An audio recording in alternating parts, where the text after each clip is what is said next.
오늘 아침 우리가 창세기 16장 말씀을 읽었는데요. 이 창세기 16장에는 하갈이라는 한 여인이 등장을 하고 있습니다. 하갈은 아브라함과 사레라는 사람의 집에서 일하고 있는 종입니다. 그런데 신변에 변화가 일어나지요. 하갈의 신변의 변화가 일어나게 된 것은 전적으로 아브라함과 사레의 불신앙 때문입니다. 아브라함과 사레 두 사람은 아들을 낳게 해주시겠다라는 하나님의 약속을 받았어요. 하나님께서 약속하신 것이니까 그대로 이루어질 것이다 라고 믿었습니다. 그런데 자신들이 생각한 대로, 자신들이 기대하는 대로 일이 진행되지를 않았습니다.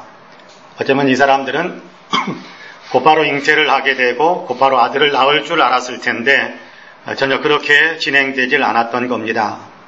생각대로 일이 진행되질 않으면 많은 사람들에게서 나타나는 현상이 있지요. 그 약속은 믿을 수 없다고 부인하고 부정해버리고 불신앙에 빠져드는 것입니다. 그런가 하면 마음의 조급함이 밀려들기도 하지요.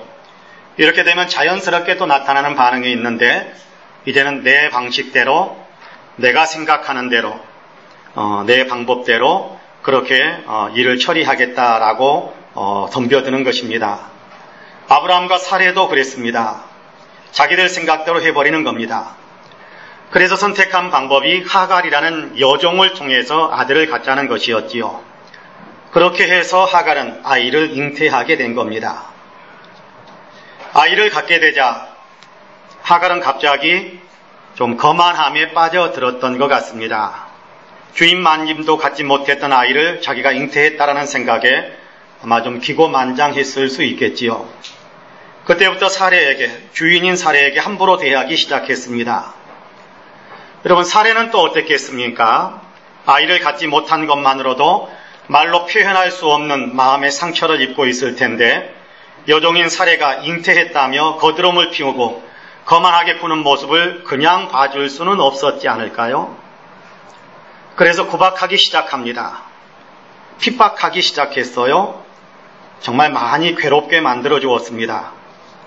견디다 못한 하갈이 기회를 타서 집을 빠져나와 도망치기 시작했습니다. 핍박받는 자리에서 도망하는 데 성공한 것입니다. 그런데요, 막상 그 집에서 도망 나오는 데는 성공했지만 그 다음에 갈 곳이 없습니다. 사람을 피해 도망하다 보니 광야까지 이렇게 도망갔는데 그 다음부터가 막막해졌습니다. 갑자기 어두움 한복판에 던져져 버린 것 같습니다. 어디로 가야 할지도 모르겠고 무엇을 해야 할지도 모르겠습니다. 아무것도 할 수가 없습니다. 불안감과 두려움만이 계속해서 옥죄어 오는 것 같았을 것입니다. 어디 하갈만 그러겠습니까? 인생이 어둡게 느껴지고 어디로 가야 할지, 지금 무엇을 해야 될지 몰라 답답함과 불안감을 느끼고 있는 사람이 어디 하갈뿐이겠습니까? 모르긴 해도 우리 가운데서도 인생에 답이 없는 것 같아 답답하고 불안하게 느끼시는 분들은 계실 거라고 생각을 해봅니다. 어떻게 해야 할까요? 답답한데. 어떻게 해야 될까요? 어두운데 방향도 모르겠고 무엇을 해야 될지도 모르겠는데 오늘 우리는 하갈에게 역사하신 하나님에게 그 해답을 찾을 수 있을 것 같습니다. 하갈은 인생의 답답함과 어두움 속에서 도리어 하나님의 위대한 은혜를 입게 되지요. 하갈은 자기 인생의 은혜로 다가오신 하나님을 알게 되면서 하나님을 향해 아름다운 고백을 드리게 됩니다. 엘로이, 엘로이, 나를 살피시는 하나님이다. 여호와 하나님은 엘로이, 나를 살피시는 하나님이다 라고 고백하고 있습니다. 하갈은 종입니다. 자유인도 아니지요. 종입니다. 더군다나 도망자입니다. 그럼에도 하나님은 그를 외면하지 않으시고 그의 모든 것을 다 살펴주시며 도움을 주시더라는 겁니다. 하갈은 그래서 오늘 우리에게 강력하게 증언하지요. 하나님은 살피시는 하나님이시더라. 그렇습니다. 하나님께서는 하갈에게 은혜를 베푸시고 하갈을 통해서 우리에게 또 친히 말씀하시지요. 하나님은 살피시는 하나님이시다. 그렇습니다. 하나님은 살피시는 하나님이세요. 살피시는 하나님의 은혜로 하갈은 인생의 어두움과 답답함을 헤쳐나갈 수 있게 됩니다. 살피시는 하나님을 힘입게 된다면 오늘 우리도 얼마든지 답답함과 어두움을 헤치고 밝고 희망이 넘치는 인생의 길로 나아갈 수 있게 될 것입니다. 이제 함께 본문을 살펴보면서 나를 살피시는 하나님을 배우도록 할 텐데요. 바라기는 말씀을 나누는 동안 저와 여러분 우리 모두가 나를 살피시는 하나님의 은혜로 충만해질 수 있기를 주님의 이름으로 간절히 축복합니다. 아멘. 주님은 본문 말씀을 통해 나를 살피시는 하나님은 첫째로 나의 모든 것을 다 알고 계신다라는 사실을 가르쳐주고 있습니다. 하나님은 살피시는 하나님이세요. 살피고 지켜보고 살피시기 때문에 모든 것을 다 아시는 하나님이세요. 나의 모든 것을 다 아시는 하나님. 본문 7절과 8절에서 이 사실을 이야기하고 있는데요. 여러분 같이 한번 읽어보겠습니다. 시작. 여호와의 사자가 광야의 샘물 곁 곧 술길 샘 곁에서 그를 만나 이르되 사레의 여종 하갈아 내가 어디서 왔으며 어디로 가느냐. 그가 이르되 나는 내 여주인 사레를 피하여 도망하나이다. 할렐루야. 여호와의 사자가 찾아와서 대뜸 대화도 시작하기, 대화도 나누지 않았는데 대뜸 네가 사레구나, 네가 하갈이구나, 너는 사레의 여종 하갈이구나 라는 사실을 압니다. 네가 어디로 와서 어디로 가고 있느냐, 너의 인생길이 어느 방향으로 가고 있느냐, 네가 어디에서 온지 알지요. 그리고 갈 곳이 없다라는 사실도 알지요. 그렇기 때문에 이 대화 속에서 하나님이 하갈의 모든 것을 알고 있다라는 사실을 밝혀주고 있는 겁니다. 하갈은 지금 자기의 주인인 사레에게서 도망치고 있지요. 사레를 피하고 사레와 관계된 모든 사람들을 피해서 도망치는 중입니다. 그래서 마침내 사레의 눈앞에서, 사레의 눈길에서 완전히 벗어났다고 생각했을 것입니다. 그런데 이 하갈에게 하나님의 사자가 찾아왔습니다. 하나님께서 하나님의 사자를 하갈에게 보내신 것인데요. 사자를 보냈다라는 것은 곧 하나님 자신이 하갈을 찾아간 것과 같은 의미입니다. 하갈은 피한다고 피했고 또한 피했다고 생각했을 것입니다. 그럼에도 불구하고 하나님께서 하나님의 사자를 하갈에게 보냈다는 것은 하나님께서 하갈을 지켜보시고 살펴보시고 하갈을 다 아신다. 그의 처지와 형편과 그의 지금 상황 모든 것들을 다 아신다라는 사실을 가르쳐주고 있는 겁니다. 우리가 잘 알고 있는 시편 139편에 아름다운 신앙 고백이 있지요. 주께서 나를 보시고 나를 다 아십니다. 주께서 내가 앉고 일어섬을 아시고 멀리서도 나의 생각을 밝히 아시오며 나의 모든 길과 나의 눕는 것을 살펴보셨으므로 나의 모든 행위를 익히 다 아시는 하나님이십니다 라고 고백하지요. 그렇습니다. 하나님께서도 우리의 모든 것을 다 살펴보시기 때문에 우리의 모든 것을 다 알고 계십니다. 하나님께서는 하갈을 지켜보고 계셨어요. 그가 어디로 가는지, 그가 무엇을 하는지 다 지켜보고 계십니다. 지금 어디에 있는지, 지금 어떤 형편에 놓였는지 다 알고 계십니다. 이 사실을 분명하게 제시하는 거지요. 이 사실을 깨달은 하갈은 여호와께서 살펴보시고 여호와께서 다 아시는구나 라는 사실을 깨달은 하갈은 여호와 하나님을 나를 살피시는 하나님이다 그렇게 부르고 있지 않습니까? 나 같은 것에게는 관심조차 두시지 않는 줄 알았습니다. 종입니다. 도망자고 더군다나 이방 사람입니다. 그러니 나 같은 것에 하나님이 무슨 관심이나 두겠는가라고 생각했을 것입니다. 쳐다도 보지 않는 줄 알았습니다. 그런데 그게 아니었다라는 거예요. 하나님은 나 같은 것에게도 눈길을 주시고, 눈길을 주시는 정도가 아니라 늘 지켜보고 계셨다라는 사실을 깨달으면서 하나님은 살피시는 하나님이다. 나를 살피시는 하나님이다 라고 고백하고 있는 겁니다. 마음을 열어주는 101가지 이야기라는 책에 실린 이야기입니다. 미 공군 조종사인 마크 앤더슨에게는 사랑하는 아내 수잔이 있습니다. 수잔이 눈 수술을 받다가 그만 잘못돼서 완전히 실명을 하고 맙니다. 멀쩡하던 사람이 갑자기 앞을 못 보게 되었으니 얼마나 답답하고 힘이 들었겠습니까? 책을 볼 수도 없고 정말 익숙한 곳인데 집안에서조차 돌아다니기가 힘들었습니다. 바깥을 출입한다는 것은 더더욱 어렵고 힘든 일입니다. 수잔은 재활 과정을 거칩니다. 재활훈련을 다 마치면서 그러면서 그는 전에 다니던 직장을 계속 다니겠다고 말합니다. 비록 앞을 볼 수는 없지만 그는 하던 일은 계속 할 수 있으니까 직장 생활을 계속 하겠다라고 이야기하는 겁니다. 그때부터 남편은 아침마다 아내를 직장에 데려다주고 퇴근할 때 데려오는 일을 시작했습니다. 이렇게 열심히 도와주던 남편이 어느 날 갑자기 냉정하게 선포를 합니다. 내일부터는 도와줄 수 없으니까 혼자서 출근하고 혼자서 퇴근해야 해요. 부인으로서는 여간 섭섭한 일이 아니었습니다. 연약해진 자신을 느닷없이 내팽개치듯이 그렇게 혼자 다 하라고 그러니까 분한 마음이 들기도 했었을 거예요. 하지만 남편이 너무 단호해서 달리 방법이 없었습니다. 다음날부터 순자는 혼자서 출근 버스를 타러 나가야 했습니다. 넘어지기도 하고 부딪히기도 하면서 수자는 혼자서 출근 버스를 타고 출근을 하고 또 그 버스를 타고 퇴근을 했습니다. 처음에는 너무너무 힘들었지만 몇 주 동안 하다 보니까 조금은 익숙해졌습니다. 부딪히는 것도 넘어지는 것도 많이 없어졌습니다. 어느 날도 버스에 오르는데 버스 운전기사가 무심코 이런 말을 던졌습니다. 부인은 정말 좋은 남편을 두셨군요. 수잔이 깜짝 놀라며 무슨 뜻이냐고 버스기사에게 되물었습니다. 아니 모르셨어요? 부인이 아침 저녁으로 버스를 탈 때마다 단 한 번도 빠짐없이 남편이 이렇게 뒤에서 가까이에서 함께 타고 함께 내리고 그러잖아요. 사실 남편은 아내와 함께 버스를 타고 오가면서 계속해서 부인을 지켜보고 있었던 것입니다. 부인은 전혀 몰랐지만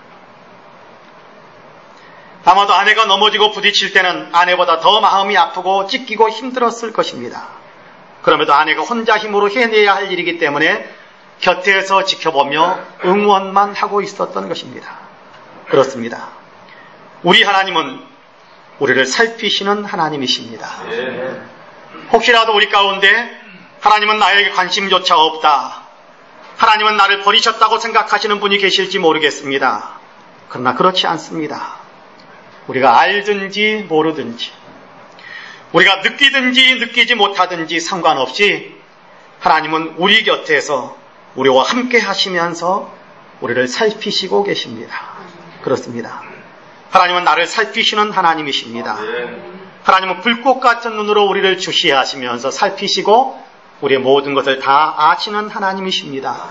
한번 따라 해볼까요? 나를 살피시는 하나님.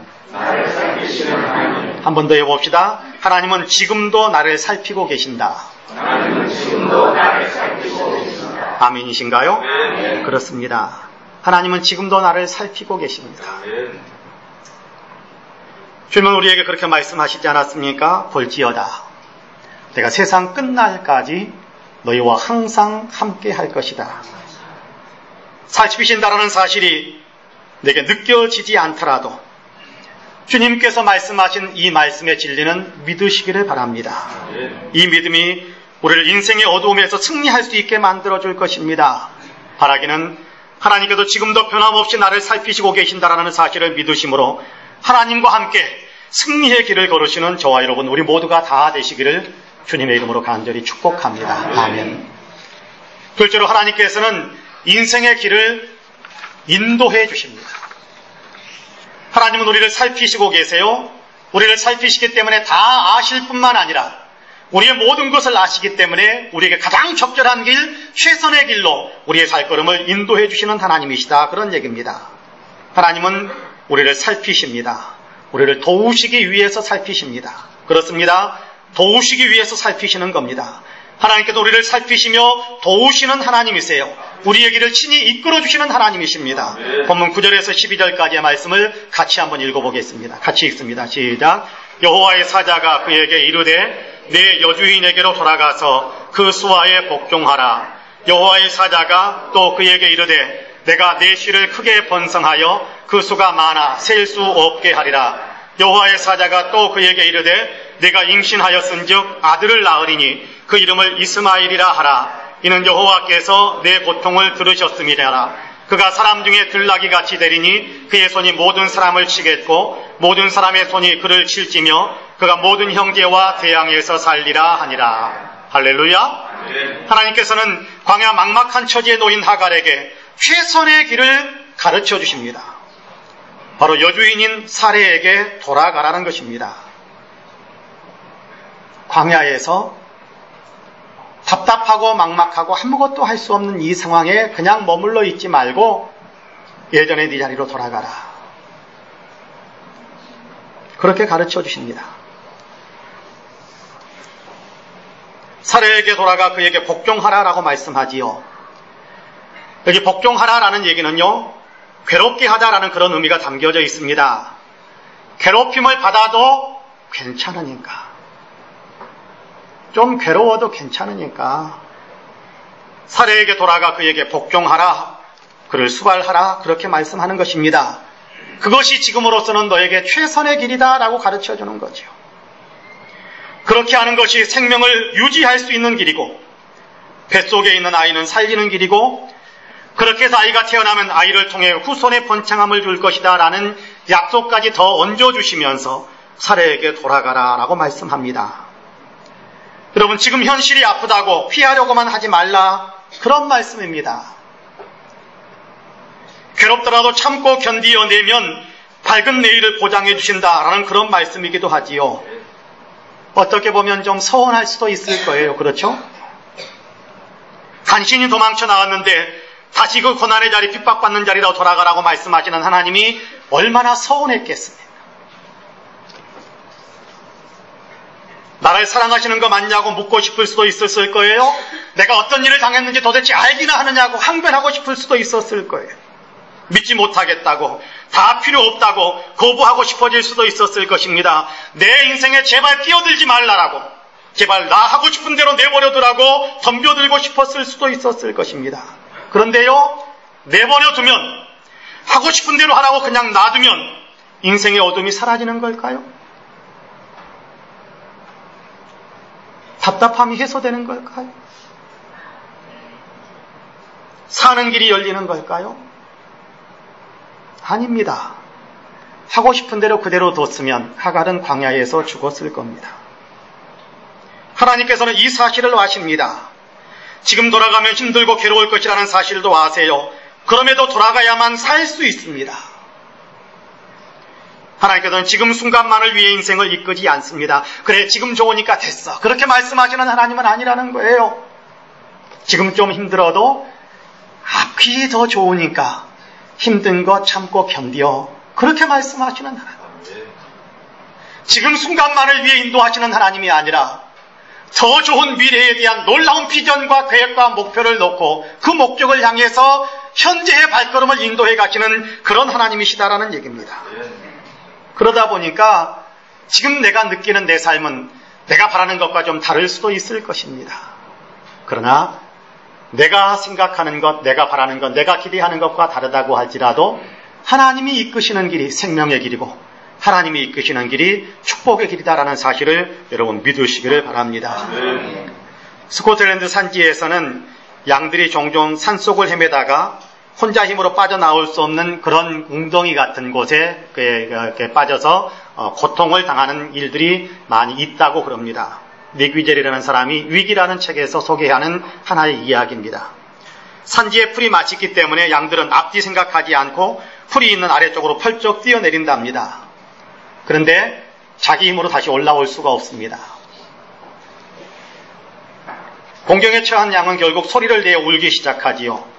그러나 목자는 양이 울부짖는 소리를 듣고도 그 웅덩이를 확인하고도 며칠 동안 그대로 내버려 둔답니다.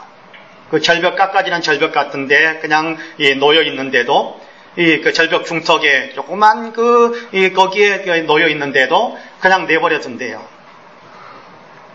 풀을 다 먹고 나면, 그러면 양은 한동안 그곳에서 풀을 먹으면서 지내게 되는데 풀을 다 먹고 나면 더 이상 먹을 것이 없기에 이제 서 있기조차 힘들 정도로 힘이 빠지게 됩니다. 그러면 옆으로 무릎을 꿇다가 이제는 옆으로 넘어지게 되겠죠. 그러면 그때서야 목자는 밧줄을 들고 내려가서 죽음의 문턱에 있는 양을 건져내곤 한답니다. 목자가 양의 울부짖는 소리를 처음 들었을 때 구해주지 않는 이유가 여러분 궁금하지 않습니까? 목자가 양이 울부짖는 소리를 듣고 이렇게 당장에 그 절벽을 밧줄을 타고 내려가서 양을 건지려고 구해내려고 하면 미련한 양이 풀을 먹는데 정신이 팔려서 그 풀 먹는 것을 방해한다고 생각해서 주인에게도 도망가려고 하다가 발을 헛디뎌서 절벽 밑으로 떨어져 죽는 경우들이 자주 있었다고 합니다. 그렇기 때문에 안 내려가고 있다는 거예요. 그렇기 때문에 목자는 울고 있을 때 구하러 오지 않고 이제는 풀도 떨어지고 양의 기력도 떨어져서 혼자 어떻게 움직일 수 없을 정도까지 내몰리니까 그때서야 양을 꼼짝 내려가도 도망갈 힘도 없으니까 그때서야 양을 구하기 위해 내려간다라는 것입니다. 울고 있을 때 구하러 오지 않는 목자에게 양은 소원할 수 있었을 거예요. 그러나 목자가 하는 방식대로 그렇게 양을 건져 올려야 양을 살릴 수 있기 때문에 목자는 양의 울음소리를 듣고서도 기다리고 또 기다리다가 가장 적절한 때에 양에게 다가가 그 생명을 구해주는 것입니다. 하나님의 인도하심이 이와 같습니다. 지금 순간만을 위해 움직이시는 것이 아니라 더 좋은 것을 주시기 위해 멀리 보시면서 지금을 이끌어 주시는 것입니다. 살리시기 위해 더 좋은 것을 주시려는 목적에 맞추어서 지금 순간순간을 인도하고 계시는 것입니다. 혹시라도 내가 원치 않는 자리에 서 계시나요? 혹시라도 내가 원치 않는 자리에 내몰리게 될 그런 상황에 놓여 있는 것은 아닙니까? 실망하실 필요는 없습니다. 낙심할 필요도 없습니다. 하나님과 함께 그 자리에 서시면 됩니다. 하나님이 이끄신 자리, 하나님이 이끄신 처지는 하나님께서 우리에게 더 좋은 곳으로 채워주시려는 하나님의 방법임을 아시기 바랍니다. 하나님의 방법에는 반드시 하나님의 결과가 따라오게 되어 있습니다.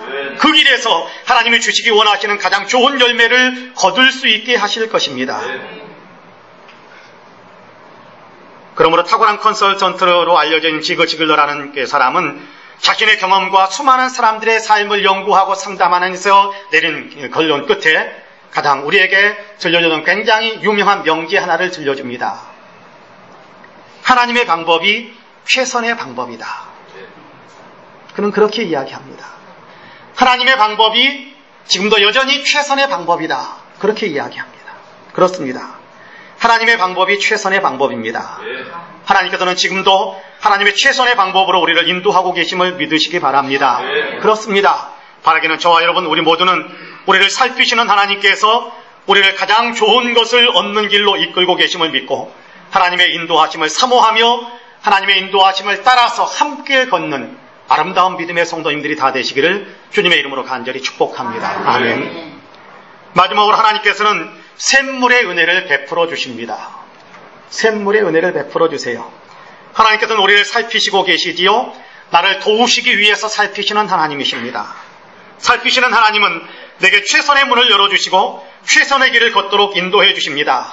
사람의 생각, 사람이 느끼기에는 별로 안 좋아 보일지 모르지만 그러나 그 길을 통과해야 더 좋은 것을 얻을 수 있기 때문에 그 연단의 과정으로 때로는 그 답답한 어두운 인생의 그 길들을 걸어갈 수 있도록 그렇게 이끄시면서 가장 좋은 곳으로 우리의 길들을 인도해 주시는 하나님이십니다. 나아가 하나님께서 인도하시는 바로 그 목적지에까지 우리가 다가갈 수 있도록 계속해서 우리에게 생명의 활력을 공급해 주시는 분이십니다. 생명을 생명되도록 은혜를 베풀어 주시는 분이세요. 지치지 않고 쓰러지지 않도록 일어서서 계속 걸어갈 수 있도록 그 삶의 활력을 더 불어넣어 주시는 분이 우리 주님이십니다. 본문 13절과 14절 말씀을 같이 한번 읽어볼까요? 같이 읽습니다. 시작. 하갈이 자기에게 이르신 여호와의 이름을 나를 살피시는 하나님이라 하였으니 이는 내가 어떻게 여기서 나를 살피시는 하나님을 배웠는고 함이라. 이러므로 그 샘을 브엘라헤로이라 불렀으며 그것은 가데스와 베레스 사이에 있더라. 할렐루야. 하갈은 하나님께서 나를 살펴주셨다. 나는 나를 살피시는 하나님을 이렇게 만났다. 그렇게 이야기하면서 그렇게 고백하면서 이 고백으로 끝내지 않고 하나님과 만났던 샘을 브엘라헤로이라고 이름을 짓고 있습니다. 브엘라헤로이. 이 말은 하나님께서 나를 살피시고 인도해 주셔서 내가 샘을 얻게 되었다. 그런 의미거든요. 샘을 주셨다. 샘물을 마실 수 있게 되었다. 그런 얘기입니다. 여러분 광야에서 샘물이라는 것은요. 단순한 물 그 이상의 의미가 있습니다.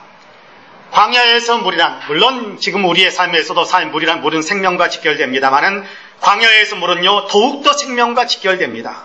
샘을 얻으면 살고 샘을 얻지 못하면 죽습니다.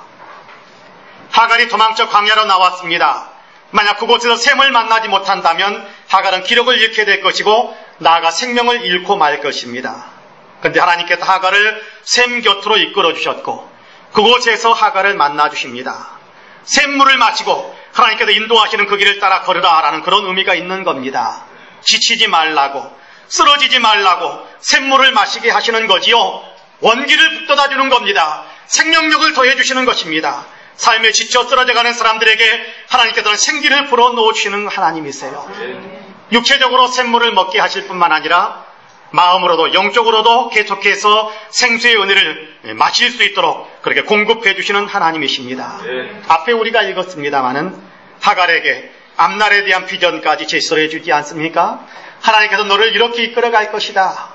하나님께서 너로 하여금 아들을 낳게 할 것이다. 그 아들을 이름을 이스마엘이라고 하고 그 이스마엘이라는 아들을 통해서 너의 후손이 이렇게 번창하게 될 것이다 라는 아름다운 비전, 후손의 번성함에 대한 놀라운 비전을 그에게 제시해 주시는 것이지요. 약속해 주시는 것입니다.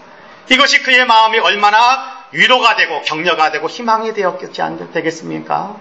마음의 샘물을 마시는 거죠. 아, 내가 여기서 이렇게 해서 죽는 거구나 라고 생각했었는데 너는 살고 아들을 낳게 될 것이고 번성한 자손에 번성한 후손을 오게 될 것이다 라는 어떤 분명한 희망을 주니까 이것이 하갈에게는 마음의 샘물이 되었어요.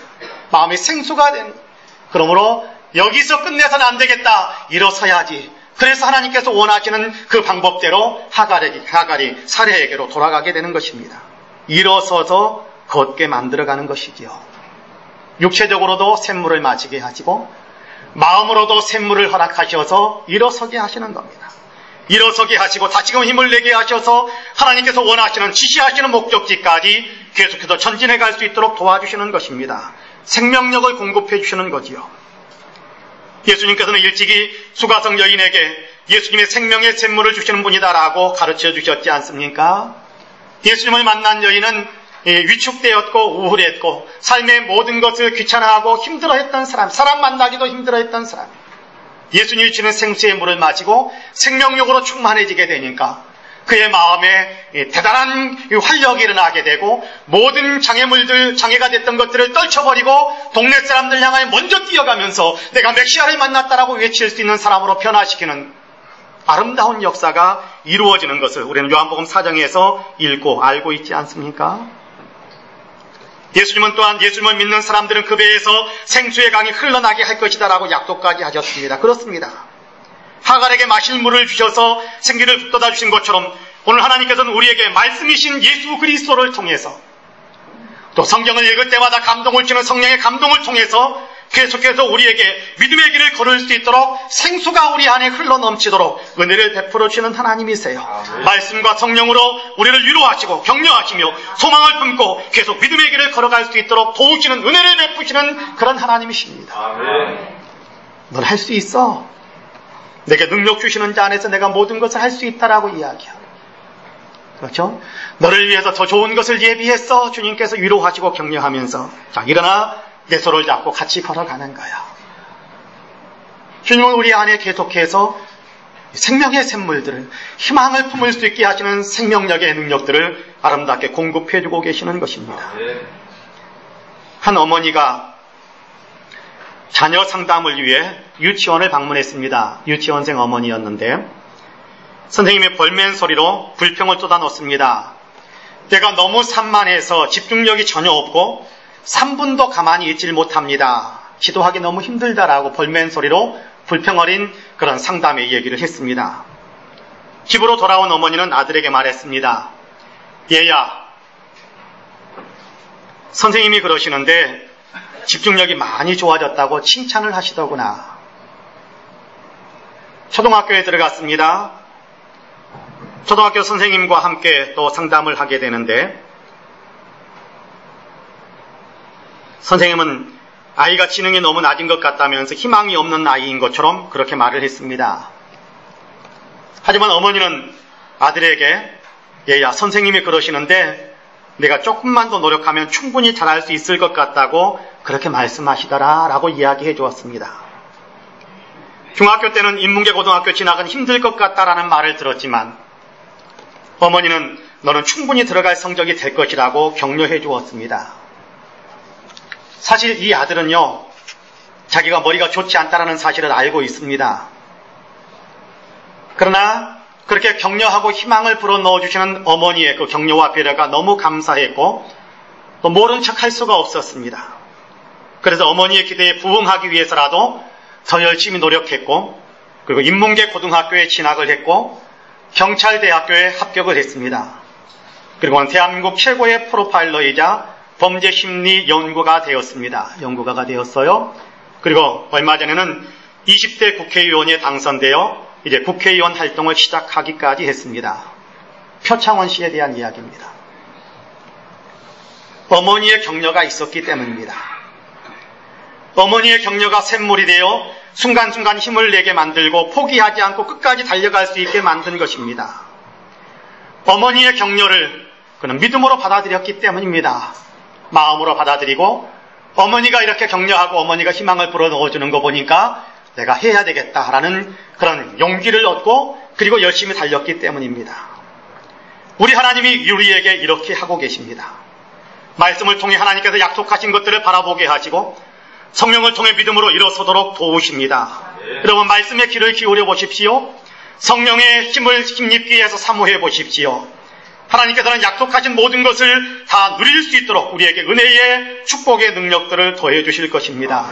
오늘 하나님께서 공급하시는 생수의 은혜로 충만해 주시기를 간절히 원합니다.